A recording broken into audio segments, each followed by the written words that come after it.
ये मेरे पास स्फीयर है and it is rolling down and inclined. तो इंक्लाइंड पे ये रोल डाउन है and the question is that what will be the ratio between its kinetic energy rotational to its total kinetic energy. है कि इसकी kinetic energy rotational जो है वो क्या है, हाफ आई ओमेगा स्क्वायर है, और इसकी टोटल काइनेटिक एनर्जी जो होगी ट्रांसलेशनल होगी और पार्शली रोटेशनल होगी, राइट। तो ट्रांसलेशनल काइनेटिक एनर्जी को हम हाफ एम वी स्क्वायर लिखते हैं और रोटेशनल को हम हाफ आई ओमेगा स्क्वायर लिखते हैं, और इनका हमने रोटेशनल और टोटल का तो फाइंड आउट करना है। तो kinetic energy rotational half I omega square हो जाएगा, और ये जो आपके पास टोटल एनर्जी होगी वो हाफ एम बी स्क्वायर जो ट्रांसलेशनल है प्लस प्लस आपके पास रोटेशनल आ जाएगी half I omega square, right.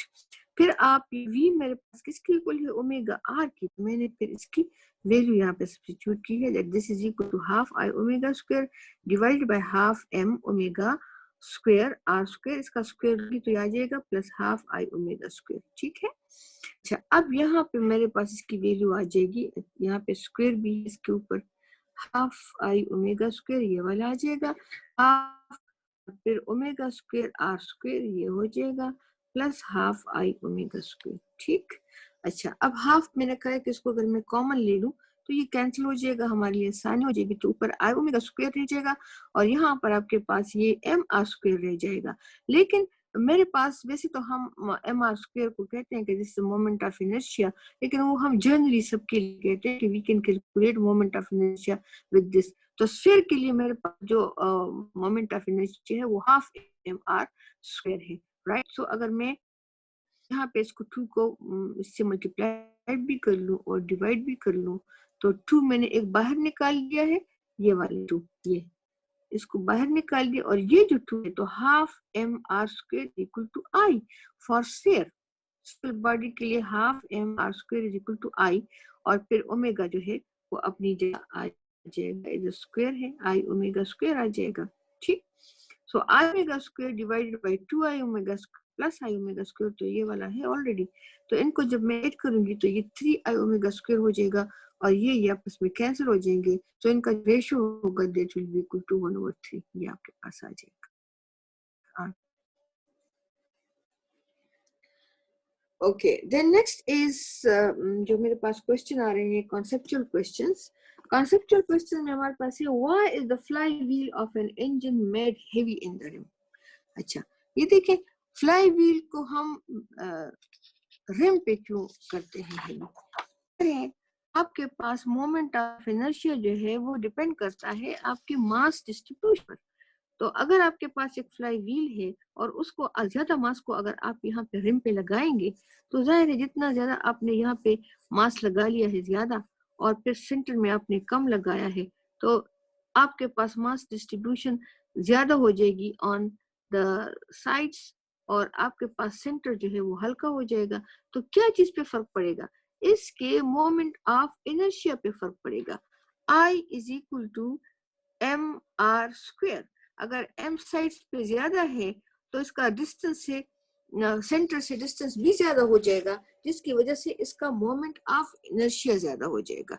Moment of inertia ज्यादा होगा तो हमारे पास law of conservation of angular momentum है। ये जो इंजन में हमने फ्लाई व्हील लगाया हुआ है इसका बेसिक काम क्या है, ये पावर को स्मूथ करता है। जैसे हमारे पास कोई बॉडी मूव कर, जो फ्लाई व्हील ये क्या करते हैं, ये मूव करता है, सो इसको हमने अटैच किया हुआ है टू रोटेटिंग शेफ्ट। देखेंगे तो उन लोगों को जो ज्यादा इंजन में काम करते हैं उनको ज्यादा पता होता है कि रोटेटिंग शेफ्ट के साथ ने अटैच किया है और वो रोटेट हो रहे हैं, and it smooths the delivery of power from motor to a machine. जाहिर है मोटर के साथ आप अटैच किया है और उस पावर को जब मोटर रोटेट हो रहा है उसकी रोटेशन को ये आगे उसने इंजन के साथ कनेक्ट करके उसको करना है, लेकिन बेसिक काम इसका रोटेशन का है। और रोटेशन का काम है तो इसका मतलब ये है कि इसमें ओमेगा इन्वॉल्व है, और ओमेगा के साथ मेरे पास आई है, एंड वी सी के मेरे पास जो मोमेंटम होता है L angular momentum is equal to I omega. अगर आई को ज्यादा करेंगे तो ओमेगा कंट्रोल में आ जाएगा। आप ठीक, ओमेगा कम हो जाएगा। आई को ज्यादा करने के लिए हमने यहाँ पे मास को ऑन द रिम जमा किया हुआ है ताकि इस फ्लाई व्हील का मोमेंट ऑफ इनर्शिया ज्यादा हो जाए और उसका ओमेगा कंट्रोल हो जाए। ठीक है, नाउ ये क्या करेगा, दे अपोज द स्पीड फ्लक्चुएशन। अगर आपके पास फॉर एग्जांपल आप ब्रेक है, आप स्लो जा रहे हैं, तो ये एकदम रोटेट नहीं करेगा। इसकी ओमेगा चूंकि स्लो होगी, ये हेवी होगा, पर इसका मोमेंट ऑफ इनर्शिया ज्यादा होगा, तो आपके ब्रेक अप्लाई करने से इसका जो ये एकदम स्पीड अप और स्लो डाउन नहीं होगा, बल्कि ये उस फ्लक्चुएशन को, जो स्पीड की फ्लक्चुएशन है, उसको कंट्रोल में रखेगा। राइट, तो अगर ये हल्का होगा साइड्स पर और एक ऐसी व्हील होगा जिसमें मतलब मोमेंट ऑफ इनर्शिया कम होगा, तो जाहिर है फिर आप इसकी एकदम आप तेज जाएंगे और एकदम आप रुकेंगे और एकदम आपकी ओमेगा कंट्रोल में नहीं होगी। Therefore in order to control the angular velocity of the wheels, हम ये जो है फ्लाई व्हील को लगाते हैं इन द इंजन ताकि वो कंट्रोल रखे omega angular velocity of the vehicle को। ठीक है, जो टायर्स की वेलोसिटी होती है उसको कंट्रोल करते हैं। या आप ब्रेक अप्लाई करते हैं तो इतना उसको टाइम मिलना चाहिए कि वो सही अप्लाई हो। ये ना हो कि वो इतना हल्का हो कि बस आपने इधर अप्लाई किया लेकिन वो भागेगा फिर भी फिसलता जाएगा। ठीक है, तो ये कंट्रोल करने के लिए ये सब आपकी जितनी भी व्हीकल की जो स्पीड है और उनकी जो मोशंस हैं और उसमें जो फ्लक्चुएशंस आ रही हैं, उसको कंट्रोल करने के लिए हम रिम पे ज्यादा मास लगाते हैं और उसको हेवी लगा बनाते हैं ताकि उसका मोमेंट ऑफ इनर्शिया ज्यादा हो जाए और उसकी एंगुलर वेलोसिटी कम हो जाए। ठीक, okay, then why is a rifle barrel rifled? ठीक है, ये जो हमारे पास राइफल बैरल है, ये क्या चीज है? रिफलिंग जो है वो क्या चीज है? दिस प्रोसेस है मेकिंग हेलिकल ग्रूव्स। अगर आपने कभी पिस्टल वगैरह या पिस्टल ना देखो, एनी चीज जिसमें से आप ये कील वगैरह अंदर करते हैं, तो आप देखेंगे कि फॉर एग्जांपल ऐसे सर्कुलर सी इसमें ग्रूव्स लगे होते हैं, ऐसे ग्रूव्स जिसके अंदर फिर आप वो दूसरा जो आपके पास होगा, जो भी व्हील अंदर जा रहा है, जो भी आपके पास नेल है व्हाटएवर, उस पर भी ये ग्रूव होते हैं और ये आपस में फिक्स हो जाते हैं। ठीक है, तो अब ये जो बुलेट को आप फायर करते हैं फ्रॉम जो भी आपके पास है, राइफल है या पिस्टल है, उसके अंदर भी इस किस्म के ये ग्रूव लगे होते हैं। ठीक है, ये के अंदर ये ग्रूव्स है। ये क्या करता है कि जब इसमें से बुलेट को आप शॉट करते हैं तो ये पहले उसमें से रोटेट होता हुआ जाएगा। अब जब ये आप बुलेट जाएगा तो ये बिल्कुल स्ट्रेट नहीं जाएगा, बल्कि उसके साथ साथ साथ साथ ये रोटेट होते भी जाएगा। सो ये किस वजह से हो रहा है? वो कह रहे हैं कि ये हम क्यों करते हैं कि ये बिल्कुल स्ट्रेट ना जाए, बल्कि आपके पास ये रोटेट होता हुआ जाए। सो ये इसकी वजह ये है कि हम स्टेबलाइज करना चाहते हैं। ये जो प्रोजेक्टाइल है, ये जो जिस चीज को हमने फायर किया है, हम इसके मोशन को, यानी बुलेट के मोशन को हम स्टेबलाइज करना चाहते हैं। हम इम्प्रूव करना चाहते हैं कि इसकी स्टेबिलिटी हो और इसकी जो इंक्रीज एक्यूरेसी, ये टारगेट पे सही जाए। हो सकता है, ये चांस होता है कि अगर आप इसको फायर करें और उसके बाद ये थोड़ा सा इस टारगेट पे अगर आपने इसको लगाना है, हो सकता है वो कहीं इधर चला जाए, नहीं, लेकिन अगर आपने इसी टारगेट को हिट करना है तो जरूरी है कि ये फिर यूं यूं करता हुआ सीधा जाए। आप ये उधर जाने से बचेगा। ठीक है, अगर साइड पे कोई प्रेशर भी आएगा, कहीं पे कोई फोर्स आएगा, एयर विंड का किसी चीज का भी आएगा, तो ये क्या करे, ये चूंकि रोटेट होता हुआ जा रहा है ना, ये इस मोशन को मिस करेगा और ये अपने रोटेशन की वजह से सीधा उस टारगेट को हिट करेगा जिस पे आपने उसको फाइट किया हुआ है। तो इस वजह से उन्होंने कहा है कि ये हमारे पास ये जो राइफल है, इसमें the process of making helical grooves जो है, the barrel of a gun और firearm, it impart a spin to the projectile. तो ये जो हमारे पास स्पिन, इसको इसलिए हम दे रहे हैं, क्या किस लिए दे रहे हैं कि हमारे पास इसके मोशन स्टेबलाइज हो, इसकी जो एरोडायनेमिक स्टेबिलिटी है। एरोडायनेमिक स्टेबिलिटी का मतलब ये है कि एयर में जब आप जा रहा है, मैंने भी आपको बता दी कि फॉर एग्जांपल कोई फोर्स इस पे साइड से विंड वगैरह की आ रही हैं, तो वो चूंकि ये इधर तो नहीं जा रहा कि ये आसानी से उसको इधर कर देगा, नहीं, ये तो अपने आप रोटेट होता हुआ जा रहा है। देयरफॉर अगर कहीं पे विंड आ जाए उसको उस तरफ ले जाने की कोशिश करेगी तो ये इसकी डायरेक्शन इस तरफ होगी, ये रोटेट होता कर जाएगा, ये ओवरकम करेगा उन फ्रिक्शनल फोर्सेस को जो विंड वगैरह की हैं, जो एयरोडायनेमिक्स की वजह से, जो आपके पास एयर की वजह से जो अपोजिंग फोर्सेस है वो उसको भी ओवरकम करेगा और ये अपने उस ओरिजिनल टारगेट को हिट करने की कोशिश करेगा। दूसरी बात ये है कि ये translational plus rotational kinetic energy सब जो है इसको प्रोवाइड करेगा। इसकी अब इसमें आपके पास सिर्फ ट्रांसलेशन एनर्जी नहीं होगी बल्कि रोटेशनल काइनेटिक एनर्जी भी होगी। तो जितनी भी एनर्जी इस पिस्टल ने इसको दी है फायरिंग के वक्त, वो सारी की सारी वो कंबाइन करके ये हिट करेगा, इस पूरे जोर से अपने टारगेट को हिट करेगा। ठीक है, तो ये लगे होते हैं और ये ग्रूव्स क्या करेगा कि जो भी आपके पास बुलेट है वो उसको रोटेशनल मोशन भी देगा ट्रांसलेशन मोशन के साथ साथ, और वो उसका मकसद ये है कि वो इर्द गिर्द की अपोजिट जो फोर्सेस हैं उसको अपोज करे और ये रोटेशनल फॉर्म में जाए और ट्रांसलेशनल प्लस रोटेशनल एनर्जी सारी की सारी उस टारगेट को इम्पार्ट करे जिसको आपने टारगेट किया हुआ है। ठीक है, इसके बाद हमारे पास आ रहा है is it possible for a person to distinguish between a raw egg and a hard boiled one by spinning each one on table. ये देखें, हमारे पास एक रॉ एग है और एक हमारे पास बॉइल्ड एग है। तो डिफरेंस मेरे पास ये है कि जो रॉ एग है उसके अंदर आपके पास इधर योक होगा, ठीक, और ये सब लिक्विड के फॉर्म में है। जो बॉइल्ड एग है आपके पास इसके अंदर भी योक है, लेकिन ये बॉइल्ड जो है ये क्या हो जाएगा, ये फिक्स हो जाएगा। ये लिक्विड की फॉर्म में है और ये फिक्स फॉर्म में है। जब आप इसको आप रोटेट करेंगे तो ये तो इसी तरह से रोटेट होगा, आपके पास इसका जो स्पिन होगा वो तो ऐसे ही होगा जिस तरह वो है, इसके पार्टिकल तो अपनी जगह पे फिक्स है।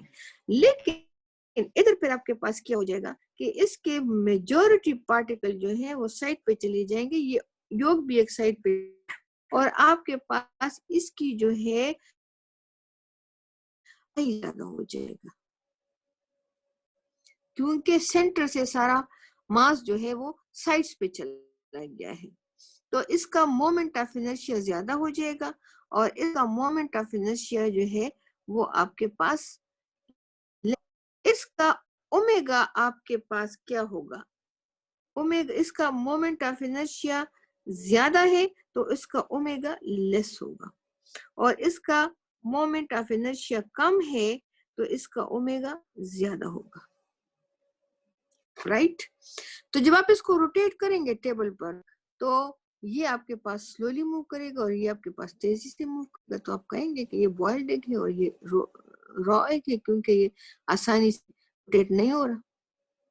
ठीक, so this is because of the moment of inertia, कि आपके पास वहां पार्टिकल को चांस अवेलेबल है कि वो साइड पे चले जाए, और ये तो सारे फिक्स हैं, ये तो जा ही नहीं सकते, तो बस इसका मोमेंट ऑफ इनर्शिया फिर आपके पास कम होएगा। That's why you can differentiate between raw egg and the boiled egg due to its angular velocity, omega, उसकी रोटेशनल वेलोसिटी आपको पता चलेगा।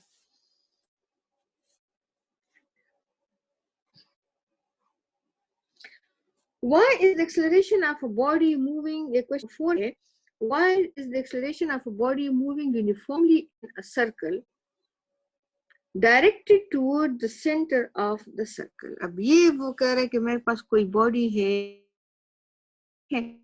तो बॉडी सर्कल में मूव कर रही है और इस डायरेक्टेड, इसका जो एक्सेलरेशन है ए सी, वो कह रहे कि ये मेरे डायरेक्टेड टुवर्ड द सेंटर क्यों है, इसकी डायरेक्शन सेंटर की तरफ क्यों है? इस डायरेक्शन सेंटर की तरफ इसलिए है कि from first law of motion we F is equal M, right. तो जो फोर्स की डायरेक्शन होगी वही मेरे पास डायरेक्शन होगी एक्सेलरेशन की भी। अब जो बॉडी सर्कल में मूव कर रही है वो किस वजह से मूव कर रही है, वो एक ऐसे फोर्स की वजह से मूव कर रही है जिसको हम सेंट्रीपिटल फोर्स कहते हैं, और उस फोर्स का काम ये है that it compel the body to move in a circular path. अगर मेरे पास बॉडी जो है वो किसी स्ट्रेट लाइन की तरफ जाना चाहती है तो तो ये फोर्स उसको क्या करता है, ये उसको अट्रैक्ट करता है टुवर्ड द सेंटर। इसका काम यही है, को सेंटर की तरफ अट्रैक्ट करता है। तो उससे उस फोर्स से एसोसिएटेड जो एक्सेलरेशन होगा वो भी सेंटर की तरफ होगा, ये वहीं के पास एक्सेलरेशन की डायरेक्शन भी होगी। दैट्स व्हाई वी से that the acceleration of a body moving uniformly in a circle is directed towards the center of the circle because it is associated with the centripetal force. And what is said was the force which keep the body in the circular path.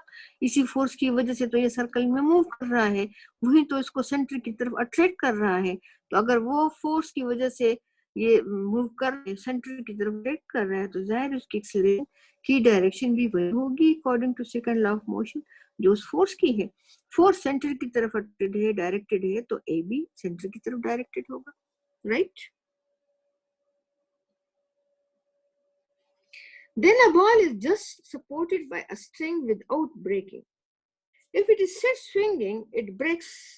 क्यों? ये है कि एक ball है, उसको आपने किसी support से आपने उसको नीचे सस्पेंड किया हुआ है और इसका वेट है mg, एंट्री है अपवर्ड डायरेक्शन। अब क्या होता है कि जब तक ये एट रेस्ट है तो सही है, लेकिन जैसे ही आप थोड़ा सा इसको स्विंग करना शुरू कर लेंगे तो ये क्या हो जाएगा, ये ब्रेकअप हो जाएगा। क्यों?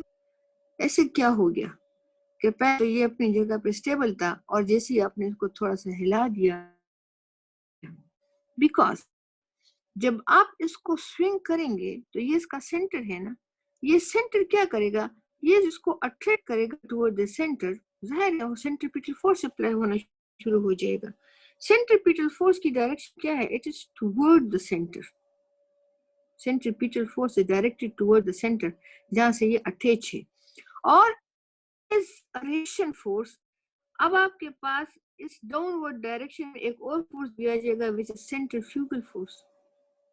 पहले तो डाउनवर्ड डायरेक्शन में सिर्फ mg था जो टी ने उसको सपोर्ट, लेकिन अब उसके पास साथ जो है एक सेंट्रीफ्यूगल फोर्स भी आ गया है। तो इस ये जो थ्रेड है, अब इस पे दो फोर्सेस आ गई हैं, एक mg और उसके साथ थोड़ा सा सेंट्रीफ्यूगल फोर्स भी आ गया है। तो सेंट्रीफ्यूगल फोर्स की वजह से अब आपके पास इस पे बोझ ज्यादा हो गया है, इसलिए ये टूट जाएगा, राइट। उसने इतना सपोर्ट दिया था कि वो mg सपोर्ट कर रहा था, लेकिन अब रोटेशन की वजह से सेंट्रीपिटल फोर्स राइज हो गया है। रिएक्शन टू सेंट्रीपिटल फोर्स आपके पास सेंट्रीफ्यूगल फोर्स आ गया है। अब ये जो थ्रेड है, ये इसमें इतनी ताकत नहीं है कि अब ये दो फोर्सेस को करे। mg को इसने सपोर्ट किया था, लेकिन सेंट्रीफ्यूगल भी साथ शामिल हो गया, इसलिए अब ये इसको मजीद इस लोड को बर्दाश्त नहीं करेगा और ये ब्रेकअप हो जाएगा। ठीक है, दैट इज द रीजन।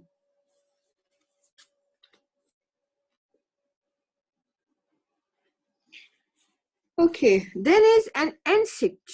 एनसिक्ट है कोई और वो आपके पास sitting close to the axis of wheel.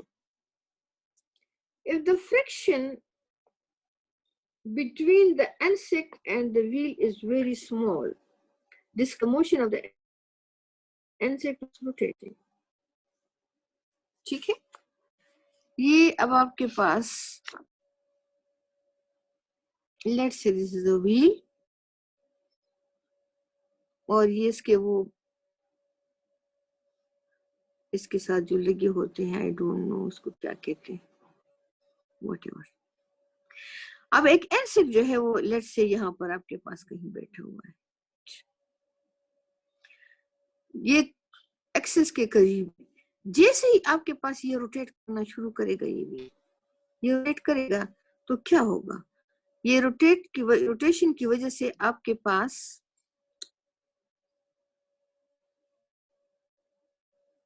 Can you think of it, rotation हो रही है तो आपके पास सेंट्रीफ्यूगल फोर्स अराइज होगा।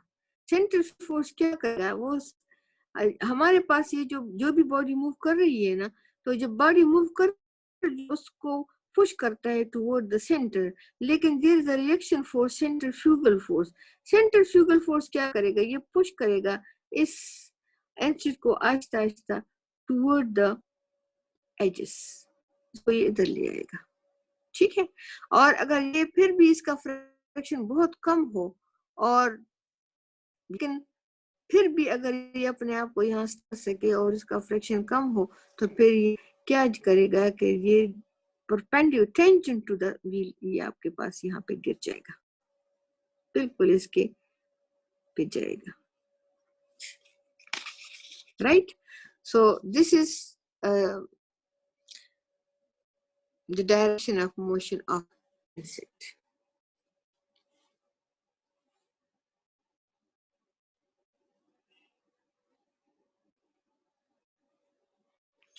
ठीक है, अगर रोटेशन आपके पास इस डायरेक्शन में हो रही है, फॉर एग्जांपल आपके पास ये इधर कहीं पे बैठा हुआ है और ये यहाँ से करके इधर जाएगा, अगर ये रोटेशन की डायरेक्शन ये है, यूं आ रहा है, ठीक है, तो ये फिर यूं जाएगा। डिपेंड करता है कि आपके पास व्हील किस डायरेक्शन से लिया हुआ है। इसको इधर से यूं ले लिया है तो ये फिर यूं करेगा और यूं फ्लाई कर लेगा, मतलब फ्लाई का मतलब है कि घिर जाएगा। जैसे आप देखते हैं कि कीचड़ जो है, अगर टायर के साथ कीचड़ लगा होता है तो वो जैसे ही वो मूव करते हैं तो साइड से गिर जाते हैं, ठीक है। अगर आपने कभी ये एक्सपेरिमेंट किया हो, एक बाल्टी ले लें और उसमें में से आप पानी डाला हो, उसको तेज तेज रोटेट करना शुरू करें हाथ से, आप देखेंगे उसमें से एक ड्रॉप भी नहीं गिरेगा। क्यों नहीं गिरेगा? बिकॉज जब आप उसको रोटेट करते हैं तो सारा जो पानी है वो कंटेनर के वॉल्स के जाता है, बिकॉज सेंट्रीपिटल फोर्स की वजह से आपने से आप उस बॉडी को जो है अट्रैक्ट कर रहे हैं toward centre, as a fugal force होगा। वो सेंट्रीफ्यूगल फोर्स क्या करेगा, वो सारे पार्टिकल को एजेस की तरफ लेकर जाएगा और वो उससे चिपक जाएंगे। आप देखेंगे कि आपके बाल्टी से ड्रॉप भी, छोटा सा बाल्टी ले लें, कोई एक्सपेरिमेंट करें और उसको तेजी से घुमाएं, आप देखेंगे कि ऊपर नीचे आप उसको लेकर जाएंगे लेकिन एक ड्रॉप भी उसका नहीं गिरेगा। अगर आप सही उसकर जा रहे हैं, घुमा नीचे आएगा। तो बिल्कुल यही प्रोसेस ये भी हो रहा है कि जब आपके पास ये चीज रोटेट हो रही है तो हर चीज को वो साइड पे पुश करेगा, साइड पे पुश करेगा और यहाँ पे फिर आकर आपके पास, पहले अगर वो करीब बैठा हुआ है तो आएगा और फिर यहाँ से perpendicular to the tangent to the circle, tangent to the circle मतलब ये है कि along the direction of the velocity, a particle perpendicular to the radius होता है ना, तो इसके बिल्कुल tangent पे बाहर गिरेगा, ठीक। Okay, then there is another question that explain how many minimum number of geostationary satellites are required for global coverage of a TV transmission। ये मेरे ख्याल में आप लोगों के कोर्स में अभी हमने ये जू सैटेलाइट्स नहीं पढ़े, और ये हमने इसलिए नहीं पढ़े कि उन्होंने कहा कि आउट ऑफ कोर्स है, लेकिन ये कोई इतना मुश्किल नहीं है। वो कह रहे कि अगर आपके पास ये for example on the surface of the यहाँ जो इंफॉर्मेशन है वो इस जगह पे आज इसकी यहाँ से जो पाकिस्तान से अमेरिका जाए और अमेरिका से पाकिस्तान आए या इंग्लैंड आए या ऑस्ट्रेलिया जाए या पूरे ग्लोब को कवर करने के लिए आपको कितने सैटेलाइट की जरूरत होगी। तो फॉर एग्जांपल यहाँ पर आपके पास एक सैटेलाइट है तो वो क्या करेगा, वो आपके पास 120 की डिग्री पर जितनी इंफॉर्मेशन है इसको लेगा। दूसरा सैटेलाइट है तो वो आपके पास 120 की डिग्री पर ये इंफॉर्मेशन लेगा, और दूसरा आपके पास इधर है तो वो 120 की डिग्री पर ये इंफॉर्मेशन। तो सो मिनिमम 3 सैटेलाइट्स आपको चाहिए।